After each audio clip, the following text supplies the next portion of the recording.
nouvelle vidéo du blog paysanentrepreneur.com. Donc aujourd'hui on va regarder comment fonctionne l'outil de l'INSEE qui s'appelle ODIL.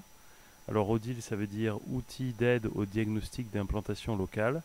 Et en fait ça va servir à savoir un peu qui habite sur votre zone de chalandise.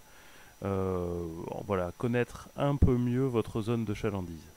Alors en fait c'est assez simple d'utilisation. Déjà pour trouver cet outil, vous allez sur l'adresse création-entreprise.insee.fr et vous tombez directement dessus. Ensuite, donc ça va se passer en 3 étapes. Donc la première, c'est que vous allez sélectionner les activités ou les produits par lesquels vous êtes concerné.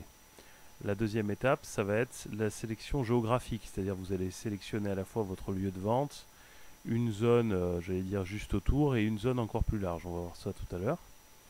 Et enfin, la troisième étape, c'est de consulter les résultats et de les analyser. Alors, donc on commence, sélection des activités des produits. Alors, vous voyez que vous pouvez soit faire une recherche sur les mots-clés, soit une recherche par activité, soit une recherche par produit. Hein.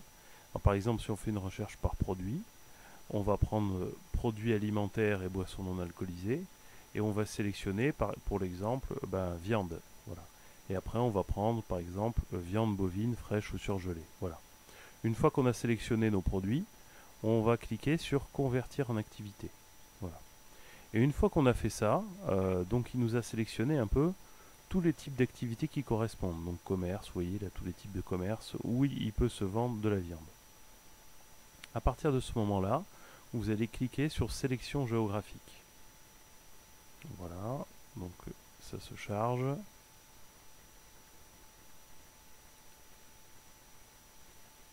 Voilà. Et une fois que vous avez cliqué sur sélection géographique, vous tombez sur la carte de France. Et vous allez aller sélectionner votre lieu de vente.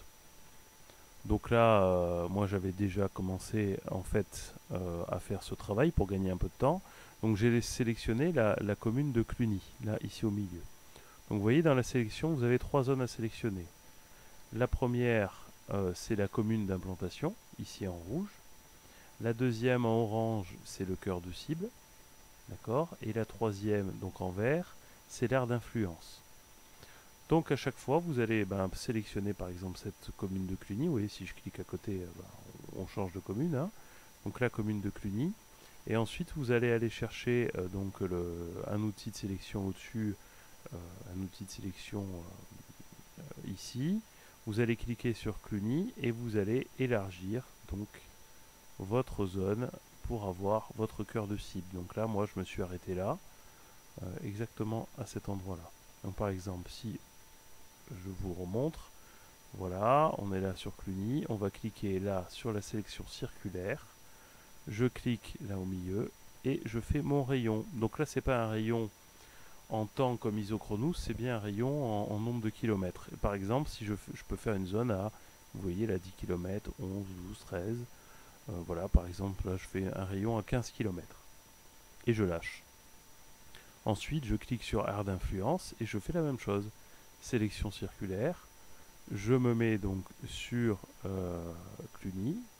Et hop, je vais aller chercher, par exemple, jusqu'à 30 km. Et voilà. Donc une fois que vous avez fait ça, vous avez vos 3 zones. La commune d'implantation, le cœur de cible. Vous voyez, il vous donne le nombre de communes, 70 communes, du cœur de cible 33 000 habitants. Là, la commune d'implantation 4 000 habitants et l'aire d'influence 247 communes, 185 000 habitants. Par contre, ce qui va être intéressant de regarder, c'est d'avoir les aspects géographiques, parce que là, à cet endroit-là, ce qu'on ne voit pas sur cette carte pour l'instant, c'est qu'il y a la Saône qui passe. Donc, toute la partie de l'aire d'influence qui se trouve de l'autre côté de la Saône, ça va être beaucoup plus compliqué de la toucher, puisqu'il va falloir qu'il trouve un pont pour la passer.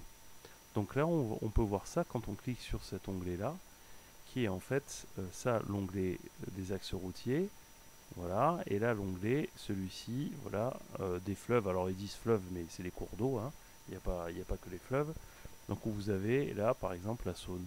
Hein, vous voyez que ça. Donc toute cette partie-là de l'aire d'influence, on sait que ça va être beaucoup plus compliqué de la toucher. Voilà, donc voilà un peu comment on fait. Et ensuite, on va enlever ces deux critères-là pour alléger la carte. Ensuite, vous allez aller choisir des indicateurs pour que ça vous donne un ordre d'idée un peu déjà de qui habite sur votre zone. Donc par exemple, là, vous pourrez prendre population 2009, hein, et vous voyez les ronds. Alors vous pouvez changer de couleur hein, pour que ce soit plus visible. Voilà, donc là vous pouvez les mettre en bleu.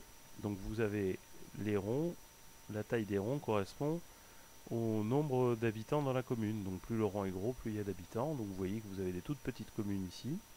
Par contre, proche de la vallée de la Saône, justement, vous avez des grosses communes. Là, on les voit là. Là, vous avez Tournu, Sennecey-le-Grand, là, vous retrouvez Mâcon et toutes les communes limitrophes. Donc ça, c'est un premier critère. Ensuite, vous avez le nombre d'établissements qui font la même activité que vous. Alors, ça ne va pas être des agriculteurs, là, en l'occurrence. Ça va bien être tous les établissements qui vendent de la viande. Donc voilà, on clique dessus. Tac, tac, tac. Et voilà, donc on a pareil, vous voyez, tous les endroits où il va y avoir des établissements qui vendent de la viande. Donc ça peut être des supérettes, des boucheries, etc. Donc on retrouve hein, la vallée de la Saône. Voilà, et puis un dernier élément intéressant pour cette carte-là, c'est le nombre de supermarchés. Donc là, ça peut vous permettre à la fois de voir des clients potentiels ou vendre de la viande, hein, par exemple, si vous voulez en vendre au supermarché, ou si vous souhaitez vendre qu'à la ferme, des concurrents potentiels, puisque les gens, ça veut dire qu'ils vont acheter leur viande déjà, notamment dans ces supermarchés. Donc vous voyez que là, vous en avez quelques-uns sur la commune d'implantation, mais aucun sur le cœur de cible. Et après, on retrouve encore une fois tous nos supermarchés dans la vallée de la Saône, là où il y a le plus d'habitants. Voilà, alors une fois que vous avez fait ça, vous voyez, sélection des 3 zones correctes validées ici. Vous validez. Et à ce moment-là, vous tombez sur la page des résultats, tout simplement. Donc c'est notre dernière étape. Voilà.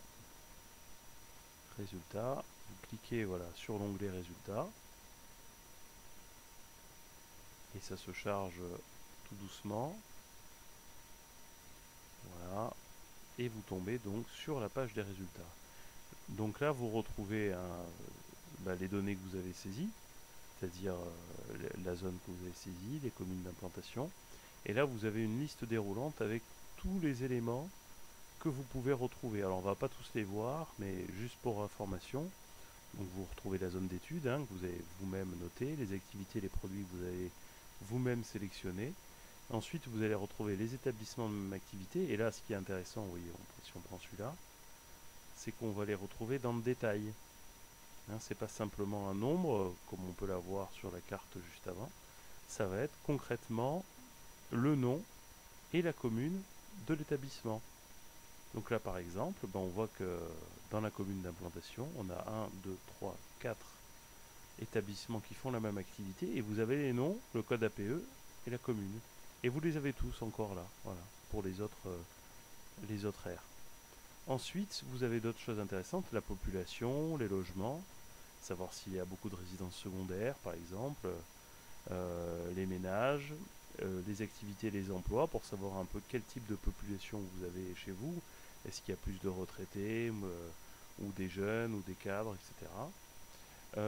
Les revenus imposables aussi, ça vous donne des éléments effectivement intéressants pour savoir où se situe votre zone par rapport